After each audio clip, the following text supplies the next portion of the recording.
Hi everybody, I hope that you're all doing well. So today we are back to talk about a few books which are better than your New Year's resolutions. But first off, of course, we're still in the Vlogmas mode, even though we're coming up to New Year, so I have to show you the festive thing that I'm wearing. So like I say, we are out of Christmas jumpers at the moment, and because it's New Year, I wanted to wear something that was a little bit more glitzy, a little bit more party-ish, you know, for all the New Year's parties that I definitely go to. Honestly, the idea of going out for New Year's Eve just sounds like my idea of hell. I very happily spend every New Year's Eve at home with my parents. But I still like to get dressed up, so my sequin top. This is just a lovely like gold, bronzy, silver sequin top. It's got like, I don't know, what would you call this? Like a Baroque kind of pattern? Baroque?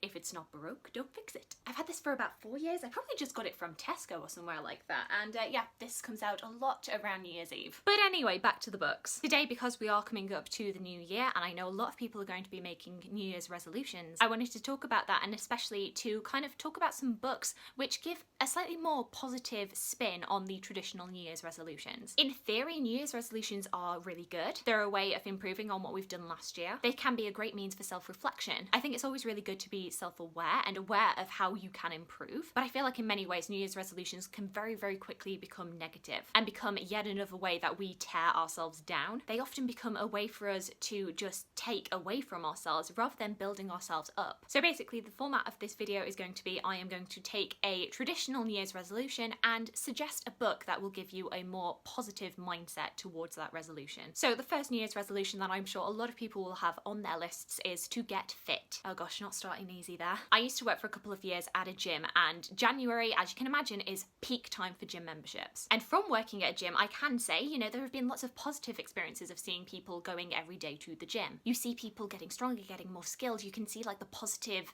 impact that doing exercise every day is having on them. But at the same time, I would often see, especially in January, people coming in and just being so negative about themselves, saying the most derogatory, hurtful things about themselves, and especially people talking about using exercise as a way of punishing themselves for the sins that they'd committed in December. And it was just heartbreaking, you know, to be on the other side of the counter, just hearing so many people talk so negatively about themselves. Despite the fact that I am horrendous at sports and exercise, I am somebody who does definitely believe in the positive impact that exercise can have. And so with that in mind, I wanted to talk about Eat, Sweat, Play, How Sport Can Change Our Lives by Anna Kessel. This is a book that particularly breaks down why so many people, but especially so many women, end up in their adulthood really resenting exercise and sports. Big hint, a lot of it comes down to the ways that we were taught as children to see exercise and sports in our PE classes. The ways in which exercise and sport was often framed as something that only a few people are good at, and if you're not naturally talented at it, then to hell with you. I can definitely speak from my own experience as somebody who was terrible at PE.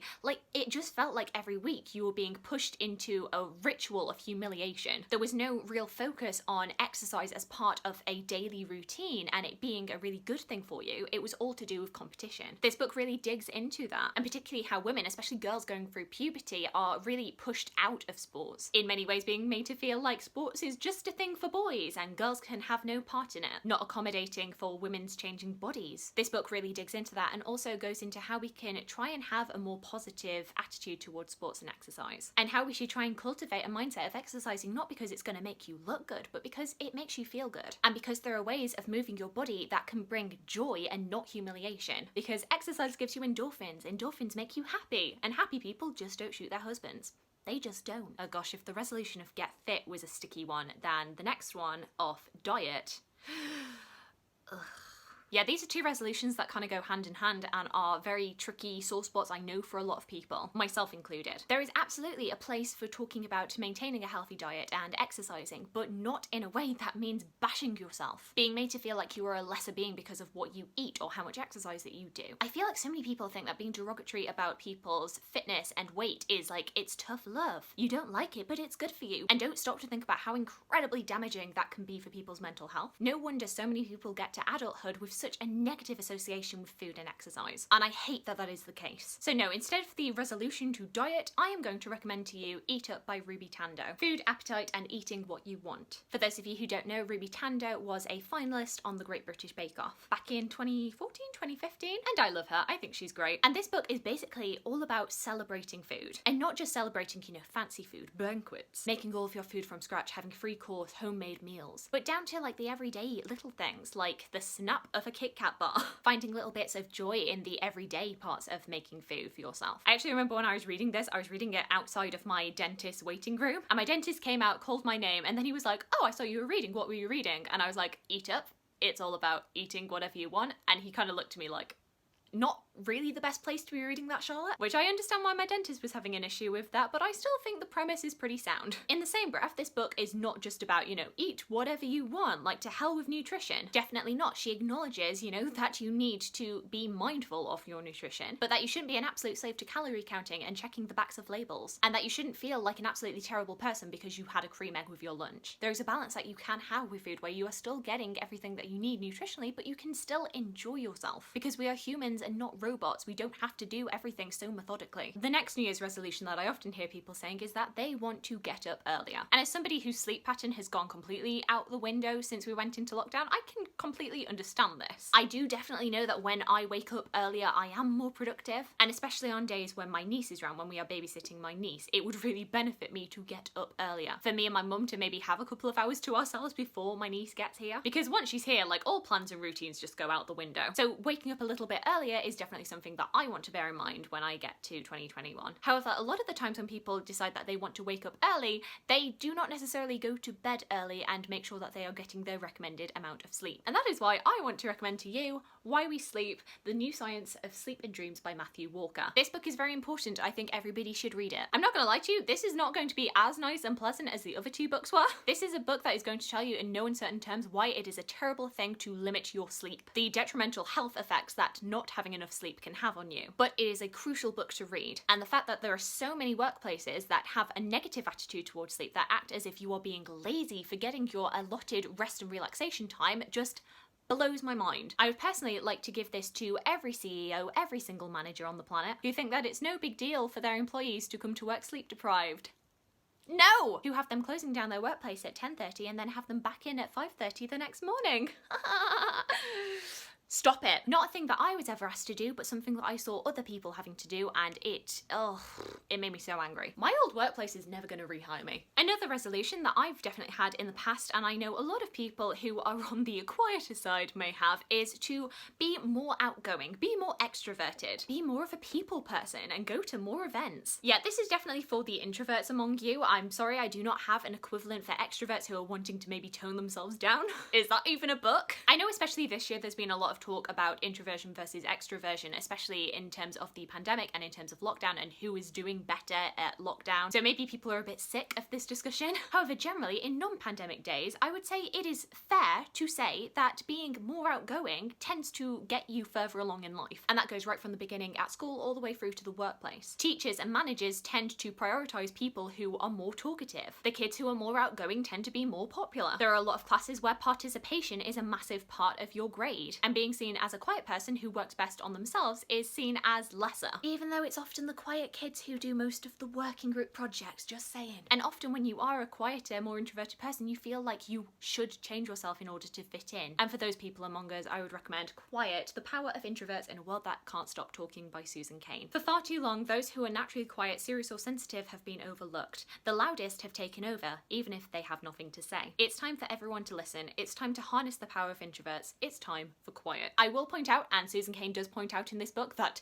this book is not trying to say that there is a problem with being extroverted or that extroverts are lesser beings to introverts, but it is true to say that a lot of the times people who are more introverted are overlooked because they are not loud and brash and being like, hey, look at me, despite the fact that even though they are quiet, they have a lot to contribute. And in order for society to function, we need both sides of the coin. And on a more personal level, this book is about, you know, harnessing your own like inner power as a quiet person, helping you kind of self-reflect and think about your positive qualities, what it is that your dynamic can bring to a group. Susan Cain also has a fantastic TED talk about the ideas that are covered in this book, so I will definitely link that down below. The point of this book is not to be like introverts are better than extroverts. It is basically just to say that you are fine absolutely the way that you are. Harness your unique qualities and don't try and be something that you're not. But a lot of quiet kids are told at school by their teachers that if they do not talk more, then they are going to be marked down. And this book is just acknowledging that sometimes that's not the best way to get the best out of a child or an adult. The best talkers are not necessarily the ones who have the best ideas. This book reflects on the quiet people who have changed history. As someone who has frequently had people come up to me and be like, oh, you're so quiet, Charlotte. Like, this was quite a bit of a comfort blanket to me, and making me feel like I am not a terrible person for preferring my own company a lot of the time. It's not about like not liking people or not being friendly, it's just like some people like their own company and some people do their best work on their own, and that's fine. We need all sorts of people to make the world go round. But yeah, this was just quite a nice boost of confidence for myself. I wanted this video to feel like really positive and uplifting, and I feel like I've just gone on rants. The last resolution that I want to talk about today is be more productive. I'm a big fan of a productivity book. I love my Google Calendar, but sometimes we can take it a bit too far. Feeling like we have to squeeze work and productivity from every ounce of the day, that we constantly have to be on doing something productive. And there are definitely books that I've read out there that kind of challenge that idea. Things like Bored and Brilliant, How Time Spent Doing Nothing Changes Everything. Books like How to Do Nothing by Jenny Odell, that kind of work with this idea of how sometimes it's just good to not cram your days with absolutely everything. Maybe consider spending some of your time just trying to do nothing. How necessary it is to have that little moment of recharging. However, I did feel like both of those books were very heavily geared towards social media and technology, and you know how technology is draining of us of our alone time, which was not quite what I was looking for. I think the book that came closest to fitting what I wanted was Rest: Why You Get More Done When You Work Less by Alex Pang, which is a book that I've dipped into but haven't read the entirety of. For most of us, overwork is the new normal and rest is an afterthought. In our busy lives, rest is defined as the absence of work, late night TV binges, hours spent trawling the internet, something to do once we finished everything else on our to-do lists. But dismissing rest stifles our ability to think creatively and to truly recharge. In Rest, Silicon Valley consultant Alex Pang argues how we can be more successful in all areas of our lives by recognizing the importance of rest. Working better does not necessarily mean working more. It means working less and resting better. Treating rest as a passive activity secondary to work undermines our chances for a rewarding and meaningful life.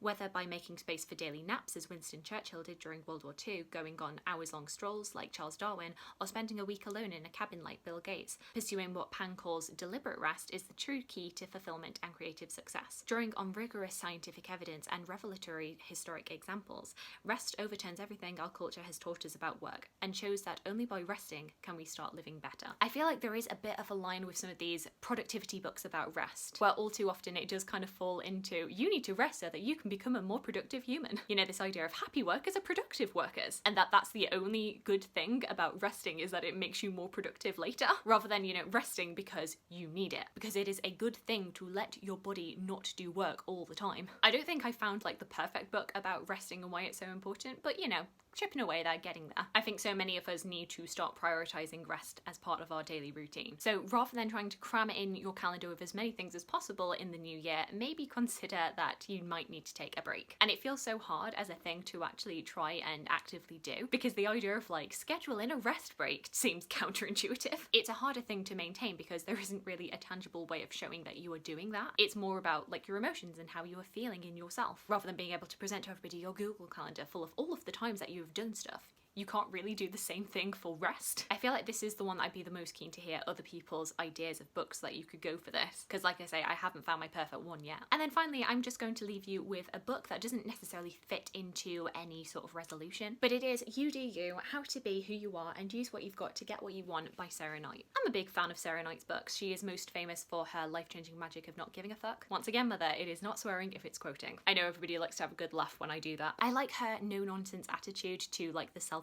genre. Just acknowledging, you know, sometimes you're just not in the mood and sometimes you do have to put yourself first. That it is not selfish to think of yourself and what you want. I think she strikes a good balance where it is not just, you know, being selfish for the sake of being selfish, but rather acknowledging that so many of us spend so much time thinking about other people and what other people want from our lives that we don't stop and consider what we really want and what is going to make us happy. I feel like a lot of self-help books that are on that kind of track can go way down the other direction of being like, screw everybody else, like just you, only you. You're a fool for thinking about anybody other than yourself. And I don't think Sarah Knight is like that. I think she is a lot more considerate. But I think so many of us, especially when it comes to January, are feeling like you are not good enough, like you have to completely revamp yourself, change your personality in order to be a better you. And maybe when you are reflecting on what you've done this year, maybe you are coming across things that you don't like so much about yourself, things that you do want to change, and maybe you should change. But I think this book would be a nice one to make sure that you're not losing yourself along the way and trying to be somebody that you're not, and trying not to let so many other people's ideas of what you should do and how how you should be